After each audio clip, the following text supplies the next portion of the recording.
ধানের শীষে সর্বোচ্চ ভোটে এবং বাংলাদেশের মধ্যে একটা রেকর্ড পরিমাণ ভোটে আমরা আলহাজ তমিজউদ্দিন সাহেবকে জয়যুক্ত করবো ইনশাল্লাহ। ধামরাইবাসীর যে আমাদের যে ত্রয়োদশ জাতীয় সংসদ নির্বাচনে আলহাজ তমিজউদ্দিন সাহেব মনোনীত হয়েছেন ইনশাল্লাহ। ধামরাইয়ের নেতা, জননন্দিত জননেতা জনাব আলহাজ তমিজউদ্দিন সাহেবের পক্ষ থেকে আমরা ধামরাইবাসী চিরকৃতজ্ঞ। জনাব তারেক রহমান, দেশীয় নেত্রী বেগম খালেদা জিয়া এবং বিএনপির সম্মানিত মহাসচিব এবং বিএনপির স্ট্যান্ডিং কমিটির যে সমস্ত নেতৃবৃন্দ আছেন তাদের প্রত্যেকের কাছে আমরা চিরঋণী এবং কৃতজ্ঞ। ধামরাইবাসীর যে আমাদের যে ত্রয়োদশ জাতীয় সংসদ নির্বাচনে আলহাজ তমিজউদ্দিন সাহেব মনোনীত হয়েছেন ইনশাল্লাহ।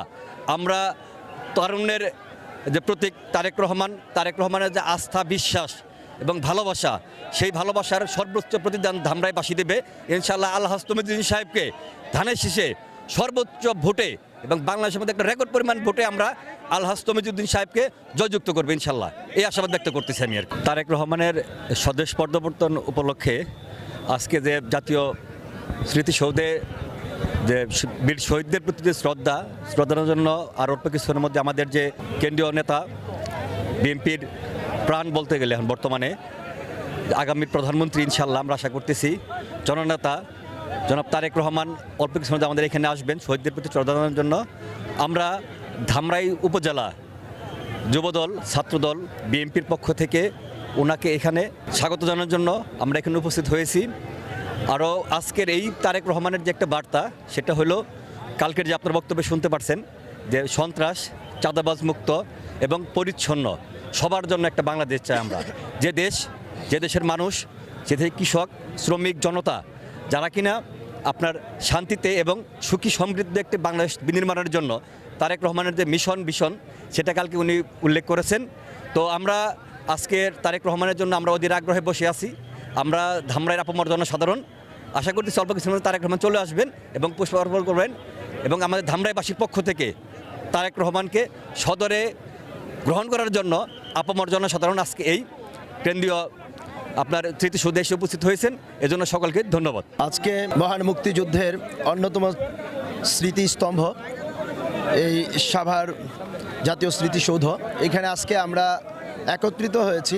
আপনারা জানেন যে গতকালকে আমাদের বাংলাদেশ জাতীয়তাবাদী দল বিএনপির সম্মানিত ভারপ্রাপ্ত চেয়ারম্যান, জননন্দিত নেতা জনাব তারেক রহমান সাহেব আমাদের মাঝে এসে উপস্থিত হয়েছেন। তো আমাদের কাছে আজকে যেটা মনে হচ্ছে যে আমরা বিশেষ করে বাংলাদেশ জাতীয়তাবাদী দল বিএনপির প্রত্যেকটা নেতাকর্মী এবং অঙ্গ সংগঠনের নেতাকর্মী যারা আমাদের কাছে আজকে ঈদের আনন্দের মতো আনন্দিত মনে হচ্ছে। তো এই আনন্দটা সত্যিকার অর্থেই বলতে গেলে যে এতটা বাঁধ ভাঙা উল্লাস, আপনারা দেখতেই পাচ্ছেন যে এখানে প্রায় লক্ষাধিক লোকের সমাগম হয়ে গেছে সাভার পর্যন্ত।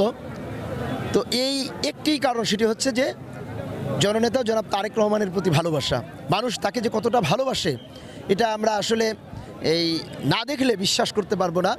আর সবচেয়ে বেশি একটি জিনিস যে তারেক রহমান সাহেব, আপনারা গতকালকে দেখেছেন যে উনি যে একজন বিজ্ঞ নেতৃত্ব অর্জন করেছেন, সেটার গুণাবলী হচ্ছে যে তিনি যখন এয়ারপোর্টে পদার্পণ করেছেন, পা রেখেছেন, তিনি সর্বপ্রথম কি বাংলাদেশের মাটিতে পা রেখেছেন এবং মাটি স্পর্শ করেছেন। তার মানে এই মাটির গন্ধ, এই মাটির যে ভালোবাসা, সেটা তারেক রহমানকে মনে প্রাণে আগলে রেখেছে। সুতরাং এদেশের 18 কোটি মানুষ, আমি মনে করি যে আগামী দিনে তারেক রহমানের হাত ধরে আমাদের মুক্তি, আমাদের যে মুক্তিযুদ্ধের চেতনা 71 থেকে 24 সব কিছু তারেক রহমানের আগামীর যে 31 দফা যে ভিশন, সেটার মধ্য দিয়ে ইনশাল্লাহ প্রতিফলিত হবে। ধামরাইয়ের নেতা, জননন্দিত জননেতা জনাব আলহাজ তমিজউদ্দিন সাহেবের পক্ষ থেকে আমরা ধামরাইবাসী চিরকৃতজ্ঞ। জনাব তারেক রহমান, দেশীয় নেত্রী বেগম খালেদা জিয়া এবং বিএনপির সম্মানিত মহাসচিব এবং বিএনপির স্ট্যান্ডিং কমিটির যে সমস্ত নেতৃবৃন্দ আছেন তাদের প্রত্যেকের কাছে আমরা চিরঋণী এবং কৃতজ্ঞ। তো একটি কথা বলতে চাই, ধামরাইয়ের একজন সাধারণ জনগণ হিসেবে এবং বাংলাদেশ জাতীয়তাবাদী দল যুবদলের একজন কর্মী হিসেবে বলতে পারি, বাংলাদেশের মধ্যে সর্বোচ্চ সংখ্যক ভোট দিয়ে আলহাজ তমিজউদ্দিনকে নির্বাচিত করে সংসদে পাঠাবো এবং এই ধামরাইয়ের এই আসনটি আমরা জনাব তারেক রহমান এবং খালেদা জিয়াকে আমরা উৎসর্গ করতে চাই ধামরাইবাসীর পক্ষ থেকে। সবাই ভালো থাকবেন, সুস্থ থাকবেন, আল্লাহ হাফেজ।